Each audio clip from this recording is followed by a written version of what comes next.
Well, you should be.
Well,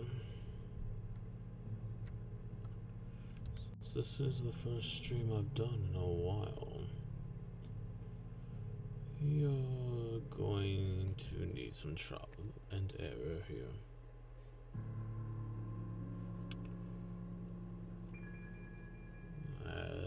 If I lag, I am sorry. As it seems that for some reason, my internet is deciding to say that my status is poor, even though it said it was excellent right before I hit live. So hopefully whatever it is will get fixed out momentarily. Um, I figured we would have some fun tonight. But until somebody shows up, we'll just do a little bit of light reading.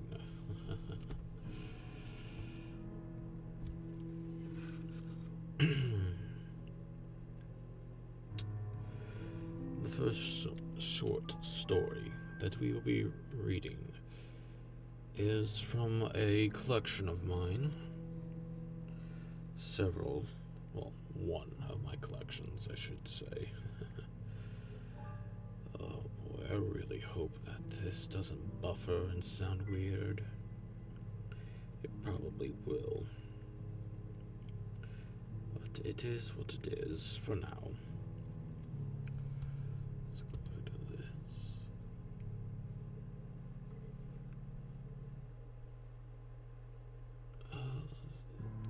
The audio stream's current bitrate is 0. Is lower than the recommended bitrate. Well, why is my audio at 0? It should not be at 0.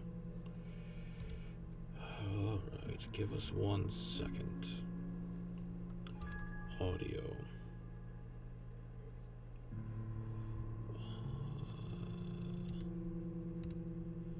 Yes. Where's my bitrate? Output audio bitrate.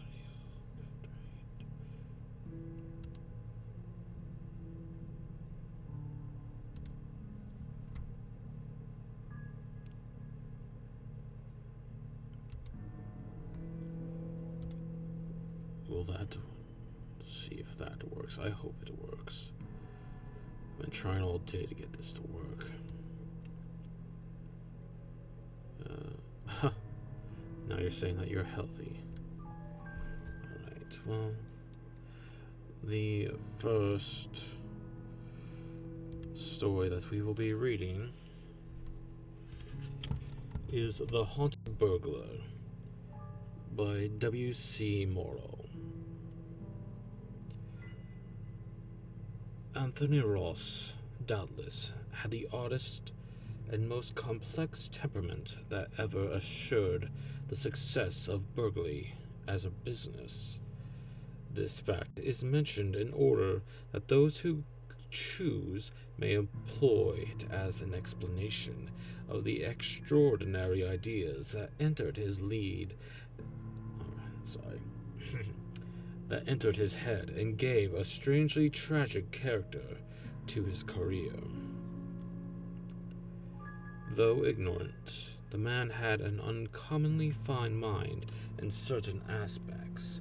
Thus, it happened that, while lacking moral perception, he cherished an artistic pride in the smooth, elegant, and finished conduct of his work. Hence, a blunder on his part invariably filled him with grief and humiliation. And it was the steadily increasing recurrence of these errors that finally impelled him to make a deliberate analysis of his case. Among the stupid acts with which he charged himself was the murder of the banker Uriah Matson, a feeble old man whom a simple choking or sufficient tap on the skull would have rendered helpless. Instead, he had choked his victim to death in the most brutal and unnecessary manner, and in doing so had used the fingers of his left hand in a singularly sprawled and awkward fashion. The whole act was utterly unlike him. It appalled and horrified him. Not for the sin of taking human life, but because it was unnecessary, dangerous, subversive of the principles of skilled burglary, and monstrously inartistic. A similar mishap had occurred in the case of Miss Jellison, a wealthy spinster, merely because she was in the act of waking, which meant in an ensuing scream, In this case, as in the other, he was unspeakably shocked to discover that the fatal choking had been done by the left hand, with sprawled and awkward fingers, and with a savage ferocity entirely uncalled for by his peril. In setting himself to analyze these incongruous and revolting things, he dragged forth from his memory numerous other acts, unlike those two in detail, but similar, had flung it brutally against the wall. I skipped a line. In setting himself to analyze these incongruous and revolting things, he dragged forth from his memory numerous other acts, unlike those in detail, but similar to them in spirit. Thus, in a fit of passionate anger at the whimpering of an infant, he had flung it brutally against the wall. Another time he had nearly discovered through the needless torturing of a cat, whose cries set pursuers at his heels. These and other insane, inartistic, and ferocious acts he arrayed for serious analysis. Finally, the realization burst upon him that all his aberrations of conduct had proceeded from his left hand and arm. Search his recollection ever so diligently, he could not recall a single instance wherein his right hand had failed to proceed on perfectly fine, sure, and artistic lines. When he had made this discovery, he realized that he had brought himself face to face with a terrifying mystery, and its horrors were increased when he reflected that while his left hand had committed acts of stupid atrocity in the pursuit of his burglarious enterprises, on many occasions, when he was not so engaged, it had acted with less harmful but none the less coarse, irrational, and inartistic purpose. It was not difficult for such a man to arrive at strange conclusions. The explanation that promptly suggested itself, and that his coolest and shrewdest wisdom could not shake, was that his left arm was under the dominion of a perverse and malicious spirit, that it was an entity apart from his own spirit, and that it had fastened itself upon that part of his body to produce his ruin. It was useless, however, inviting to speculate upon the order of mind capable of arriving at such a conclusion. It is more to the point to narrate the terrible happenings to which it gave rise. About a month after the burglar's mental struggle, a strange-looking man applied for a situation at a sawmill 100 miles away. His appearance was exceedingly distressing, either a grievous bodily illness or fearful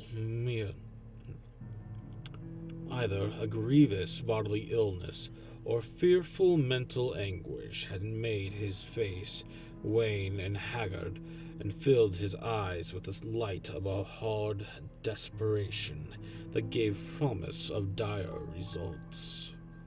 There were no marks of a vagabond on his clothing or in his manner. He did not seem to be suffering for physical necessities.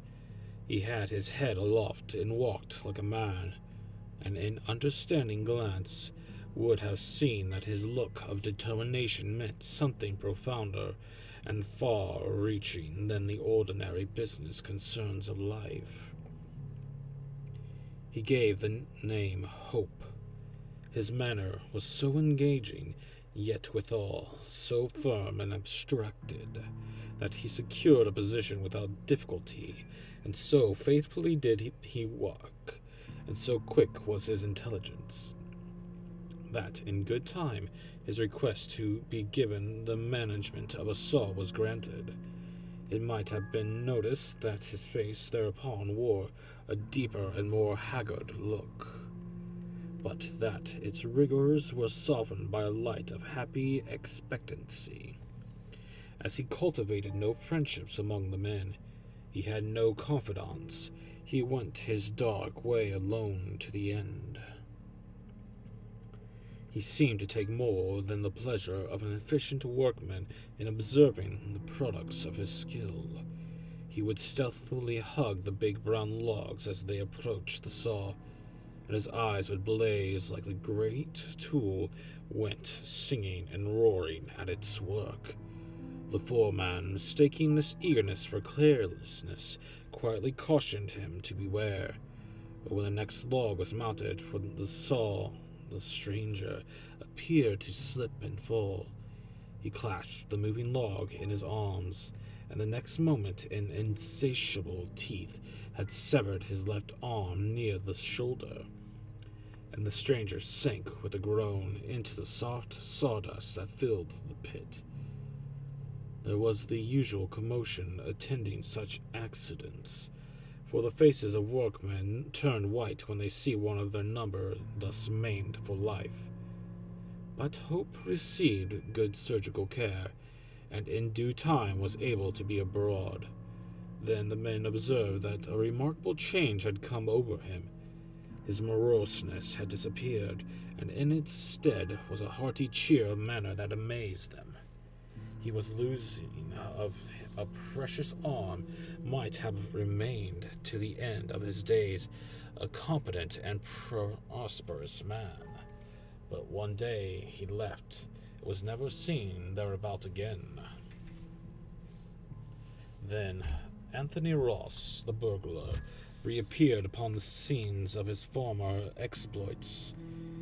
The police were dismayed to note the arrival of a man whom all their skill had been unable to convict of terrible crimes, which they were certain he had committed, and they questioned him about the loss of his arm, but he laughed them away with the fine old sang-froid with which they were familiar, and soon his handiwork appeared in the reports of daring burglaries. A watch of extraordinary care and minuteness was set upon him, but that availed nothing until a singular thing occurred to baffle the officers beyond measure. Ross had suddenly become wildly reckless, and walked red-handed into the mouth of the law. By evidence that seemed irrefragable, a burglary and atrocious murder was traced to him. Stranger than all else, he had made no effort to escape, though heaving a hanging trail behind him. When the officers overhauled him, they found him in a state of utter dejection, wholly different from the light-hearted bearing that had characterized him ever since he had returned without his left arm. Neither admitting nor denying his guilt, he bore himself with hopelessness of a man already condemned to the gallows. Even when he was brought before a jury and placed on trial, he made no fight for his life.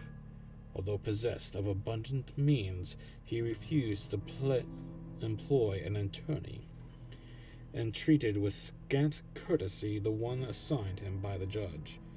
He betrayed irritation at the slow dragging of the case, as the prosecution piled up its evidence against him. His whole manner indicated that he wished the trial to end as soon as possible, and hoped for a verdict of guilty. This incomprehensible behavior placed the young and ambitious attorney on his mettle. He realized that some inexplicable mystery lay behind the matter, and this sharpened his zeal to find it.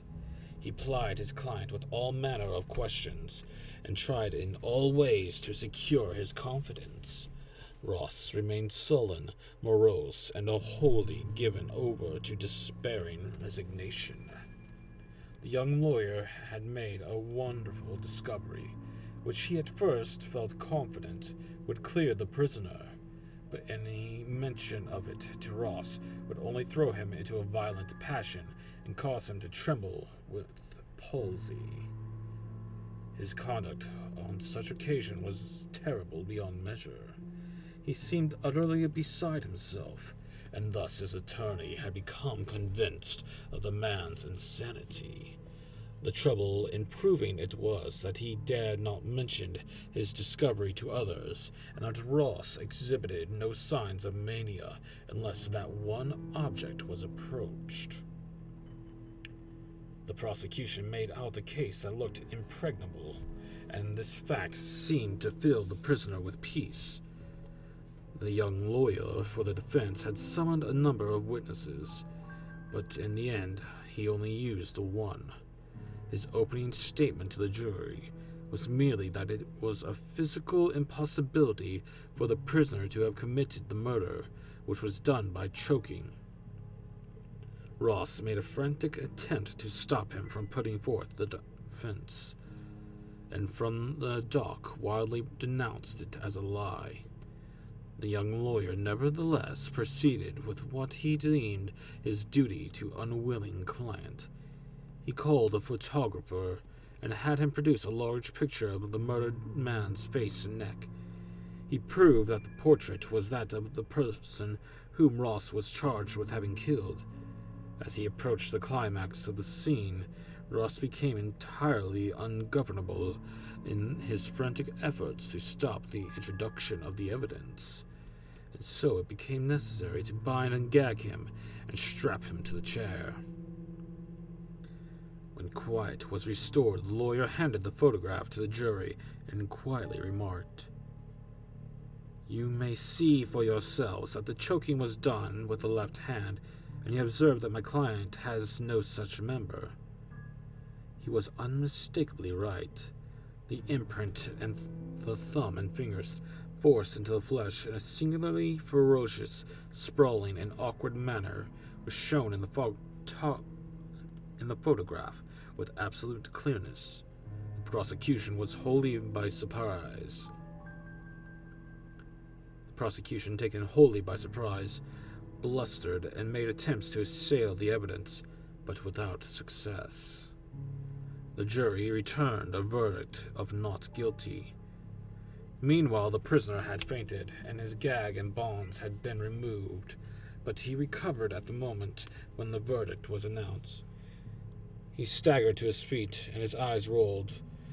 Then, with a thick tongue, he exclaimed, "It was the left arm that did it. This one," holding his right arm as high as he could reach, "never made a mistake. It was always the left one. A spirit of mischief and murder was in it. I cut it off in a circle, but the spirit stayed where the arm used to be, and it choked this man to death. I didn't want you to acquit me. I wanted you to hang me. I can't go through life with this thing haunting me and spoiling my business and making me a murderer. It tries to choke me while I sleep. There it is. Can't you see it?" And he looked with wide, staring eyes at his left side. "Mr. Sheriff," gravely said the judge, "take this man before the commissioners of Lancey tomorrow. Take this man before the commissioners of lunacy tomorrow."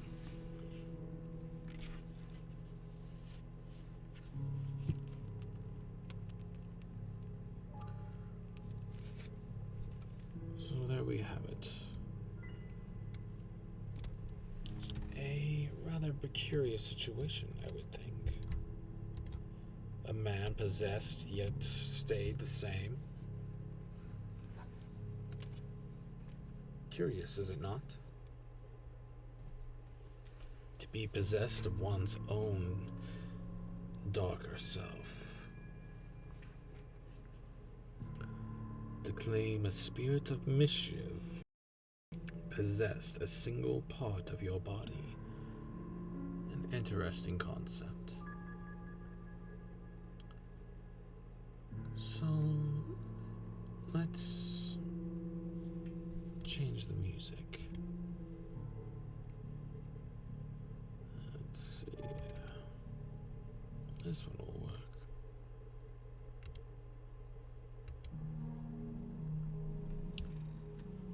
Take from the story what you will. It is for what it is. I would think you would enjoy such a thing. But let's create a monster from this story, shall we?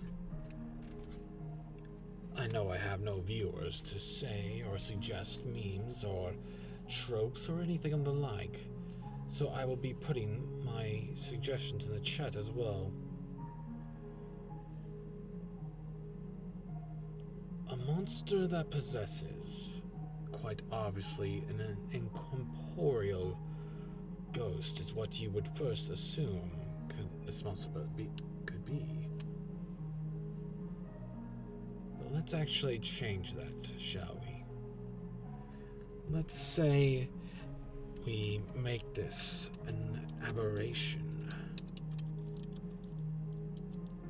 So, the creature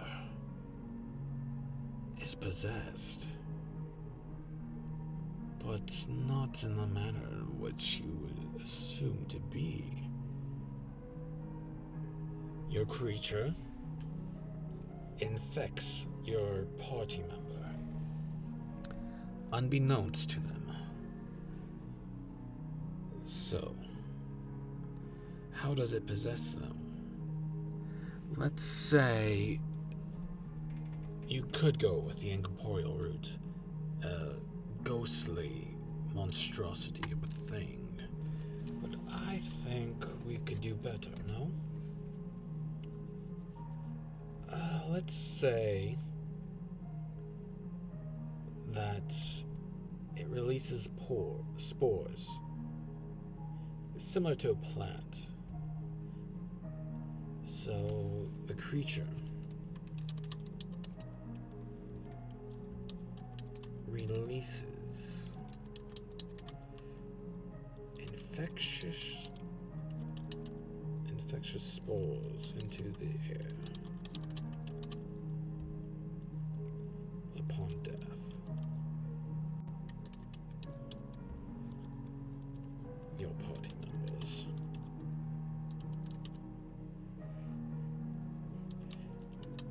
must succeed.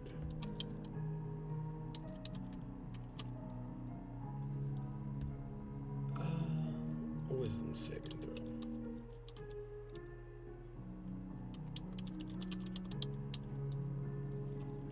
Or else become infected.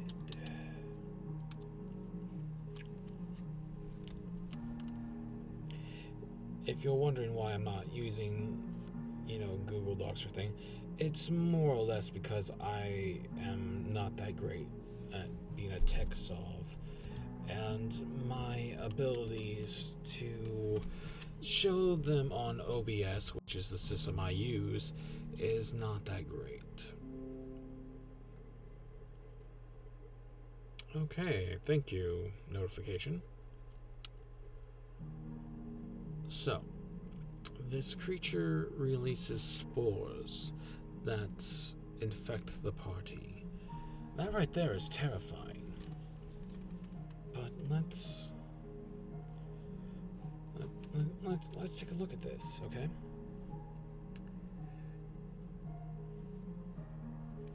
If you fail, what happens? Well, you become infected. You become a breeding ground for this creature.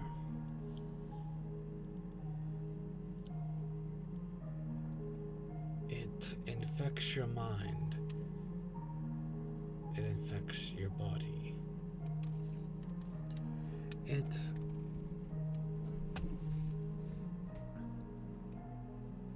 creates illusions of paranoia. I like that.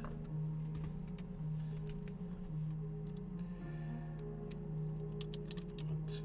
Infected.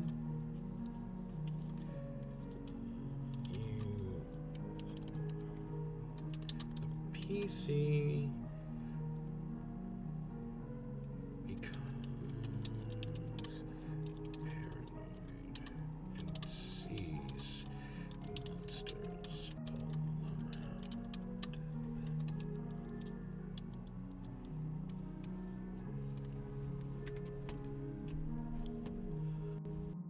see, we've already deterred from the thing in the story, but this is okay. This is okay. We are building a creature from the inspiration.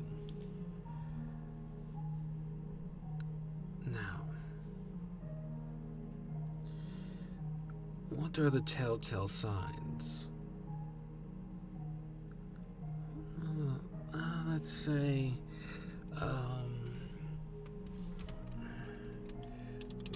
the PC's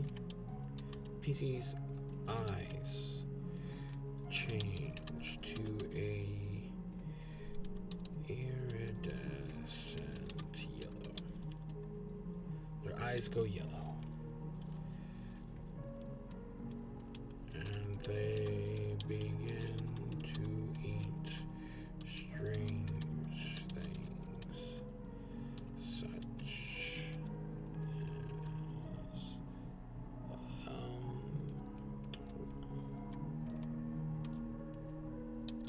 rotten foliage. I mean, I don't know about you, but I'd be rather concerned if my party member all of a sudden their eyes turn yellow and they just start eating dead leaves off the ground and other dead plant matter.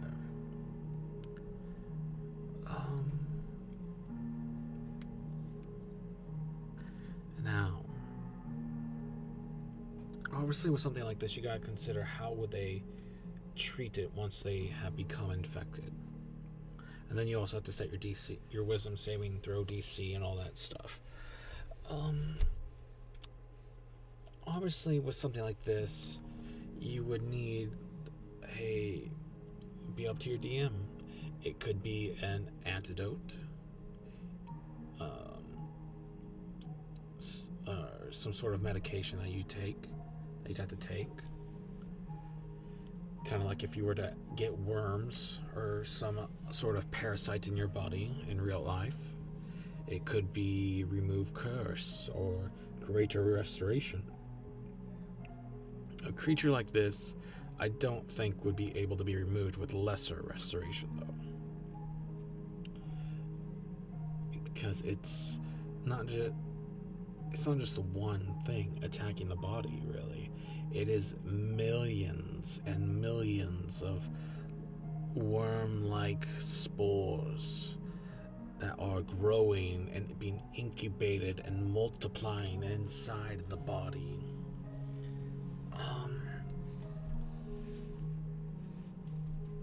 Alright, let's take a look at this. Let's say this aberration. When transformation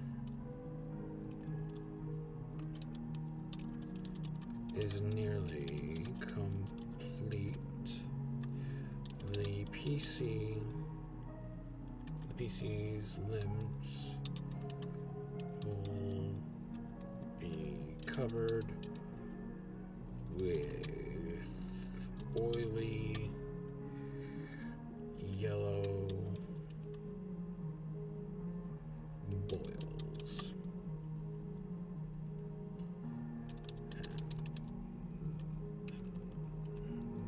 And they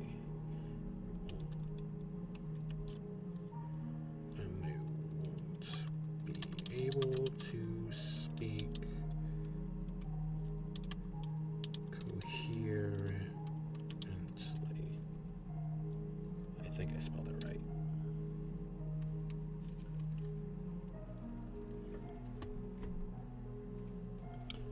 If anyone sees this, I really do hope I'm not being too laggy.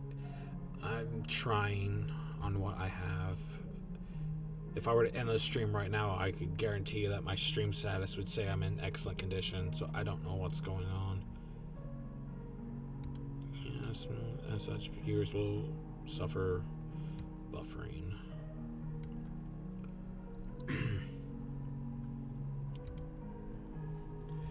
Okay, so they begin to be covered in these yellowy oil boils, and like they won't be able to speak coherently. Maybe if you look into their eyes, you might be able to see wriggling tendrils near the corners or something. At which point, I think the only thing would be death to save them. Death or greater restoration. But that's the end of that part. Let's talk about the monster in its mature state, shall we? Do we want this thing to have multiple limbs? Do we want them to be tentacly, or maybe it's covered in mouths or something like that? Now, the thing with aberration monsters is that they are abnormal.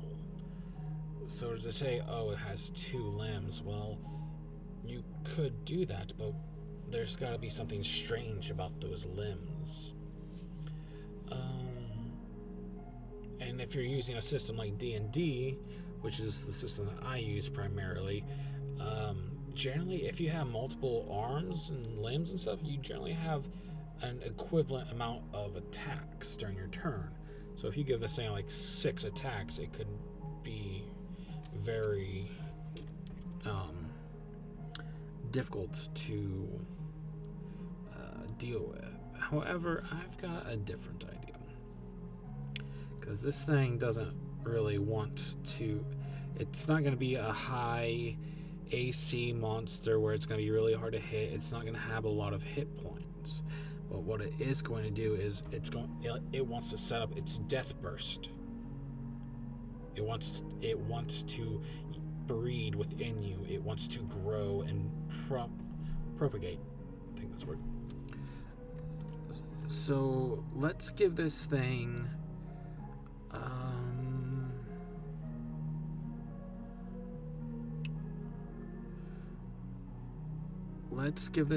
a stinger. Yeah, I like that. The creature has a stinger tail. And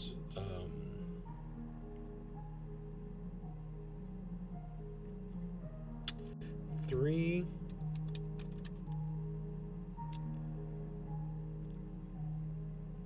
just because it's something that I've seen Matt Mercer do and I kind of like it. We're going to give it 3 double jointed.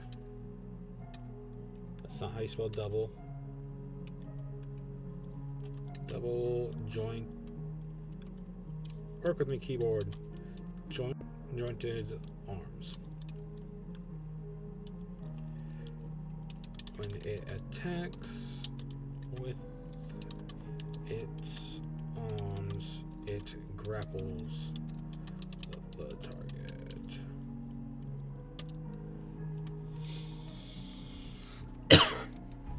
You're like, oh, grapple. A lot of things grapple. It's not that big of a deal. It just drops your speed to 0. Yes, it does. Now, we could have given this thing a bite attack, but we're keeping the grapple and the stinger tail, because that is interesting. This thing is misshapen.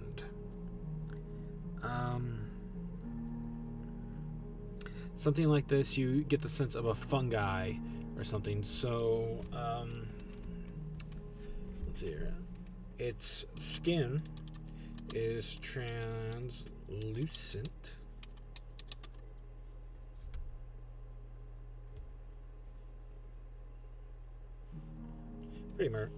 Pretty sure I misspelled it. So, it hunts primarily at night or underground, away from the sun. I like adjectives and adverbs, so we're just gonna put burning, the burning sun.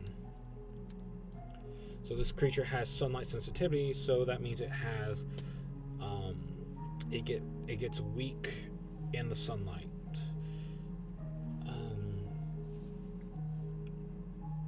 is this thing a pack hunter or a solo hunter? I am going to say that this thing most definitely is a ambush pack hunter, because it wants to eat you from the inside out. In order to do that, it needs to make sure that there's more chance for it to infect, which means there needs to be more of them around you. So this is already terrifying in my opinion. Alright, so the creature, which we need to make a name for, is a pack hunter. An ambush pack hunter. We don't want this to be primarily overwhelming, so we'll say usually in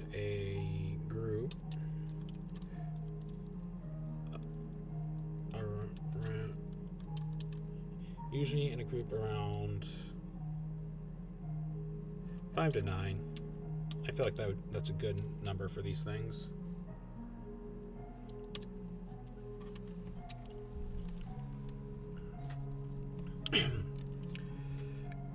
So here is this thing lumbering through the dark.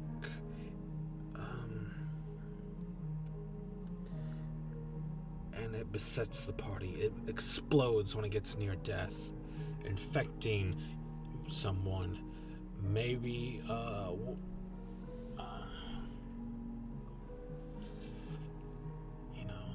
that's how it propagates. Now let's talk about how it kills. Now obviously it's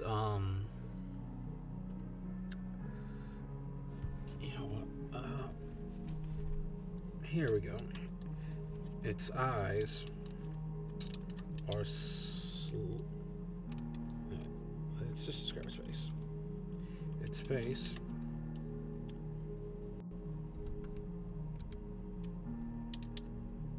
there we go. Its face is covered in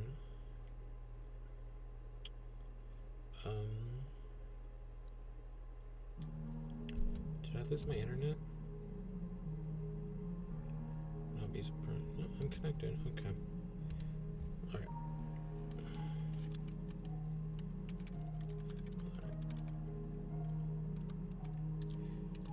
It has 8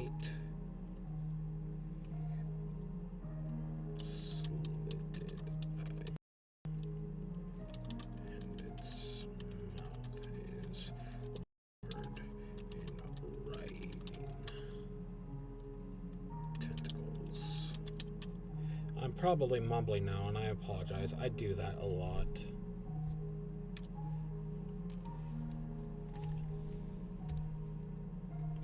So this thing sort of has a cross between a chool and a spider, essentially.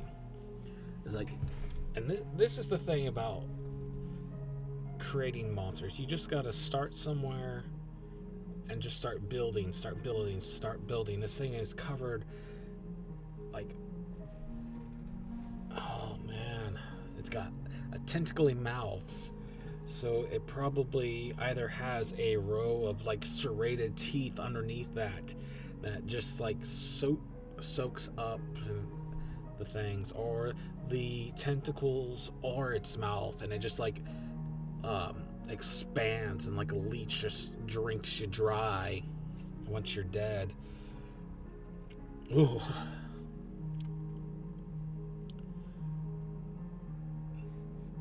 And we've already got in quite a bit just through me talking. This would be longer if I had someone to spitball some ideas about with, but that's okay. Maybe next stream, if my internet will be a dying baby. We do not promote dying babies on this channel. We don't approve of anybody dying, honestly. Zero is lower than the audio bit rate of. Yeah. So,